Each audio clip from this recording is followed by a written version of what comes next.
مدرب الجزائر ماجد بوقرة يكشف عن مؤامرة كبيرة بعد تعادل الجزائر والسودان لإقصاء الجزائر من كأس العرب.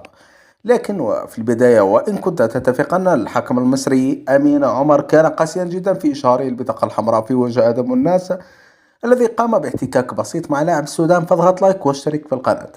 هاجم مدرب المنتخب الجزائري مجيد بوقرة حكم مباراة الجزائر والسودان المصري أمين عمر، وأكد أنه تعمد إشهار البطاقة الحمراء في وجه لاعبي آدم والناس. وقال بوغي لوسائل إعلامية قطرية: تدخل والناس على لاعب السودان كان بسيطا ولا يستوجب إشهار البطاقة الصفراء الثانية ثم الحمراء أبدا. هذا الحكم كان يتقصد خسارة الجزائر. يبدو أنه أمر خطط بليل. أصبحت على يقين أن منتخب بلادي يمر بمؤامرة كبيرة ومخطط قذر لتغادر الجزائر من الدور الأول في مسابقة كأس العرب.